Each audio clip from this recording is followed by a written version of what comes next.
Hey, everybody. It is still week 3. And as I promised earlier this week, I wanted to give you guys some additional information and advice and demonstration of proper citations.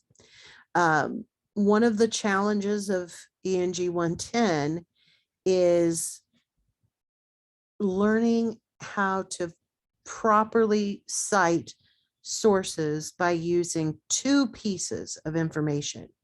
So every time you cite a source or every time you use a source in your writing, you have to have two components to fully cite that research. One, of course, is the references list. And most people, even if they don't know how to put a reference list together necessarily, most people do know that when you're using research, you're going to have a bibliography at the end. You're going to have some list at the end that shows the sources that you used. Now, sometimes we get in a rush and we just put some website addresses on there. That's not really a fully cited bibliography, but at least most people know I've got to have something at the end that shows what sources I've used.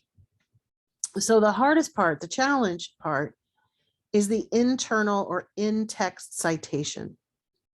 Now, you learned about it in Unit 2, and that information, that material is there for you to go back and review.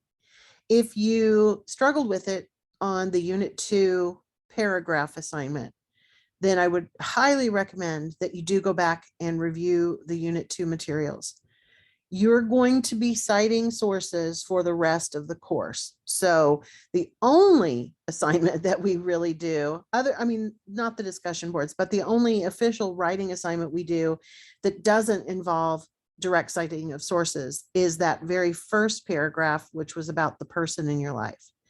So every assignment that we do from here on out is going to have an APA cover page.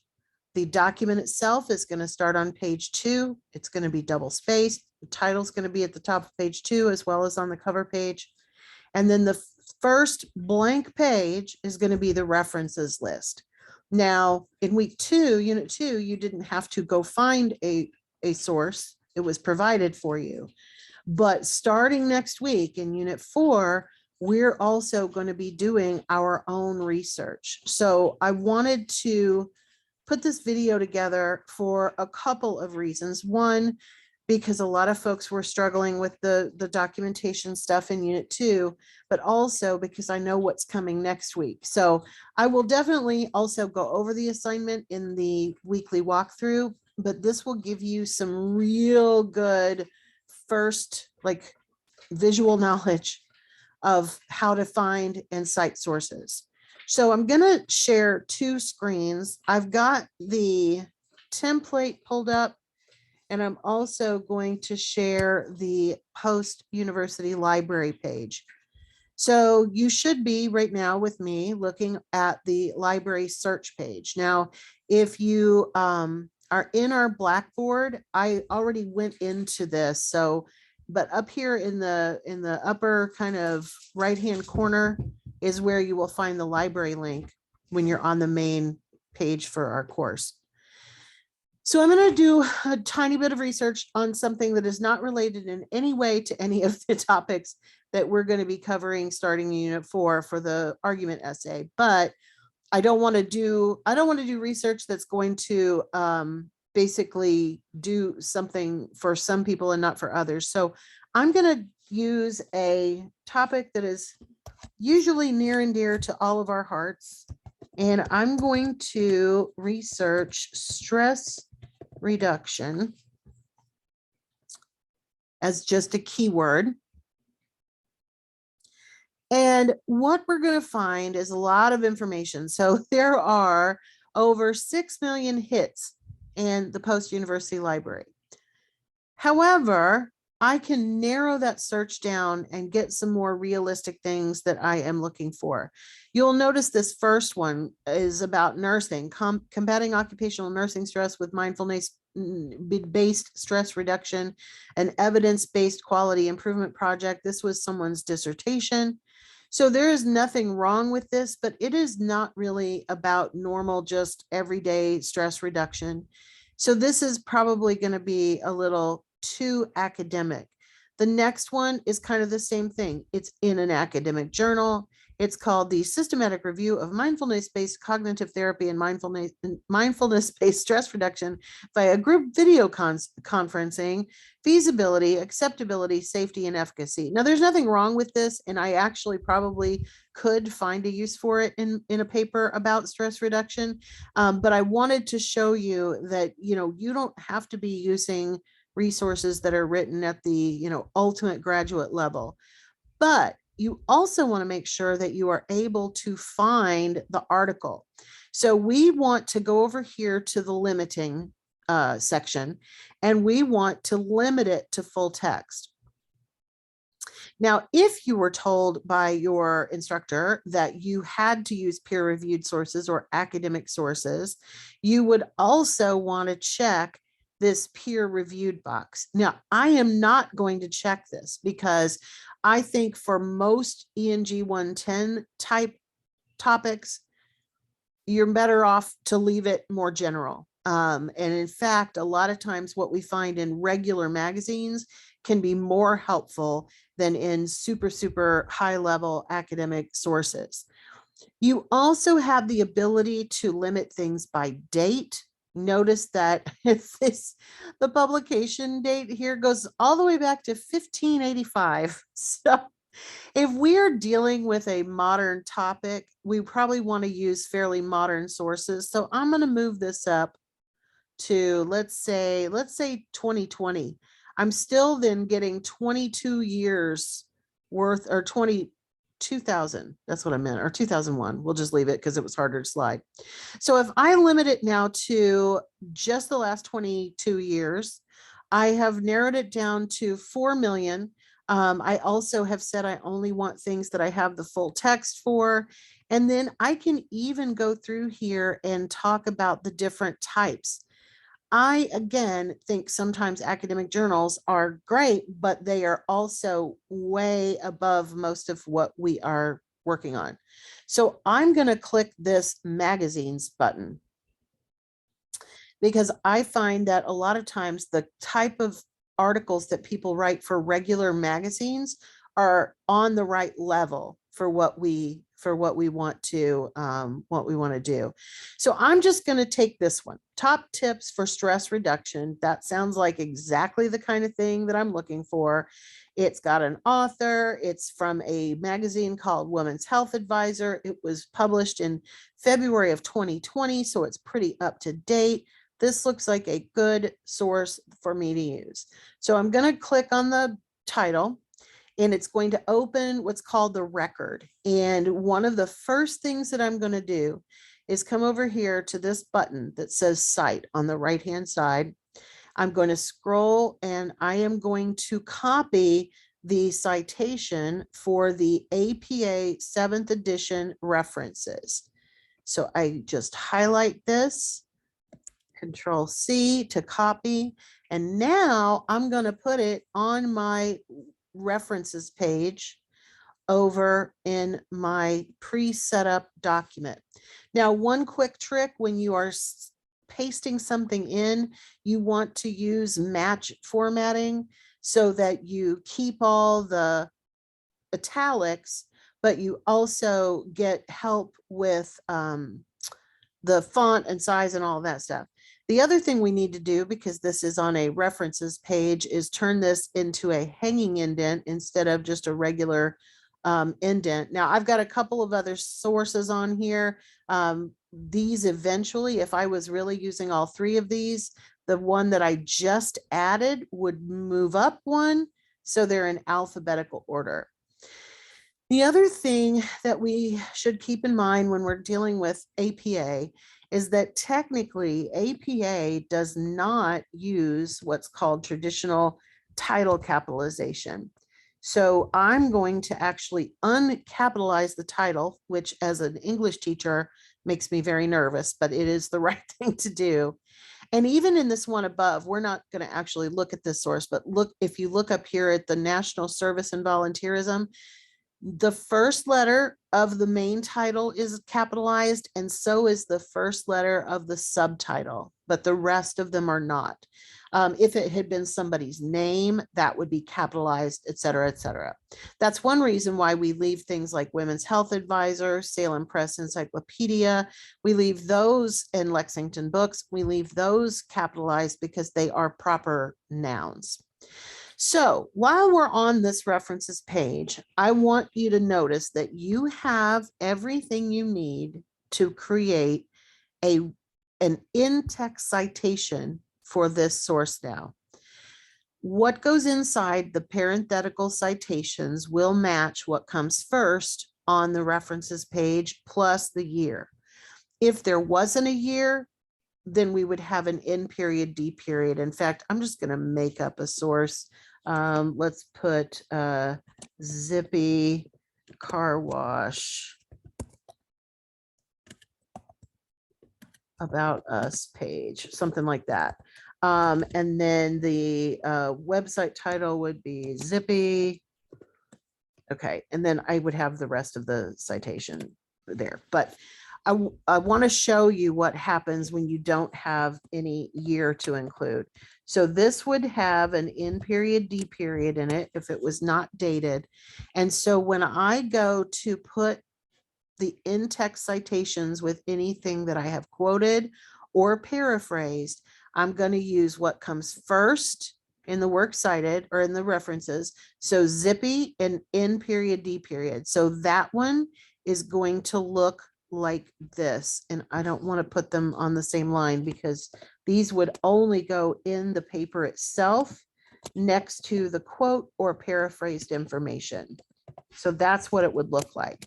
Now for the one that we're actually going to use, the citation will be Ettingen and 2020 because there is a date for that one. Okay. So when I quote from anything, and now I can actually pull up the article itself. When I quote from anything, I am going to make sure that I put it immediately, put my little citation there immediately. So let's pick a quote from this article. Stress is an inevitable part of our lives. For some people, it can be extreme, causing physical symptoms like insomnia, palpitations, agitation, muscle spasms, and pain. I like that little list. So let's quote that part of it. So we're going to quote this. I'm going to Control C to copy. And I'm going to just add this at the bottom of here.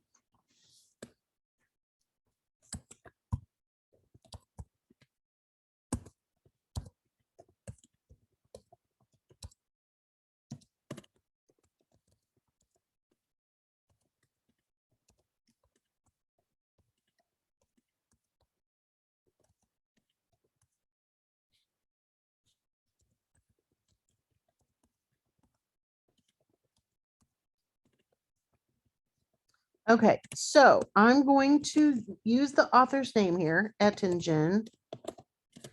Next to that, I need my citation, 2020.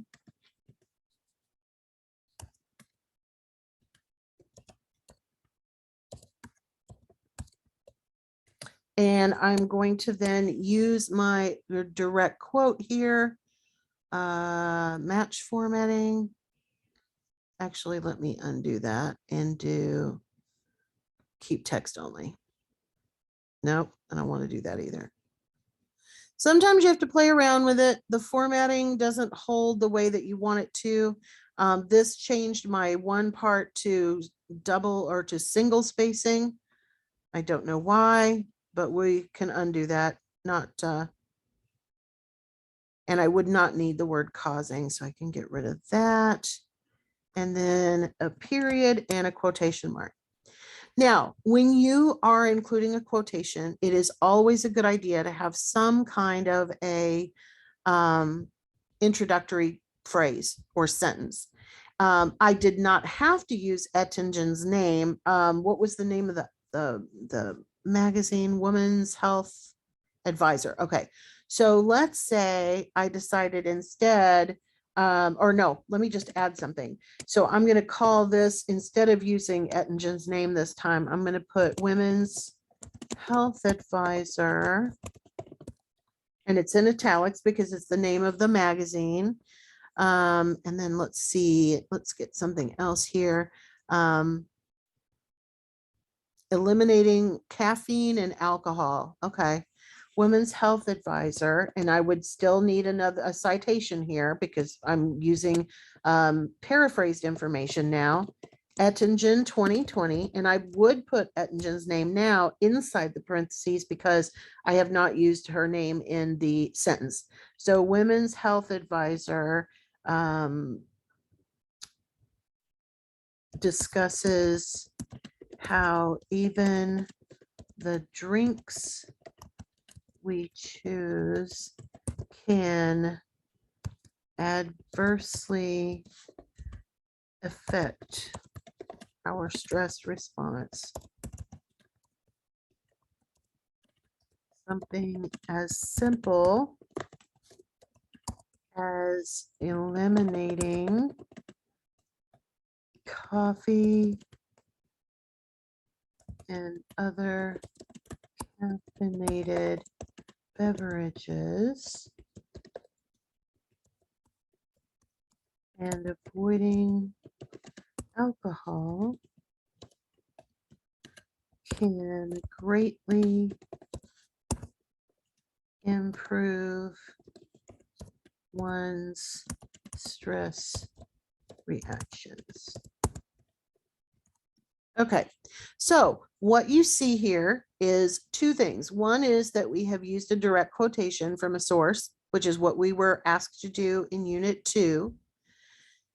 In Unit 4, you're going to be asked to paraphrase instead of directly quote. Now, you can also include a direct quotation, but you have to have at least 2 paraphrased pieces of information in Unit 4. So that will look something like this. You will still have the citation, but you will then just put the things in your own words.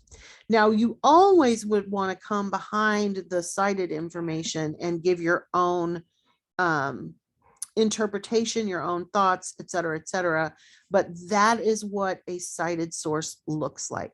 You will have the author and the year, or just the year if you've used the author's name. If it had been a source with no author, then we would have, like we did with the one below that I showed you, it would just be zippy and then N period, D period. But you really should be doing all of your research through the library rather than the web. So you will probably not have any sources where you don't have a date and an author. That is partially how we look for legitimate sources. So hopefully that helps clarify a little bit. Just to, I didn't scroll through the whole thing, so just to kind of reiterate what it looks like, excuse me, in the header, the only thing you need in the header now in APA is the page number in the upper right-hand corner. On the cover page, you've got the title in bold print.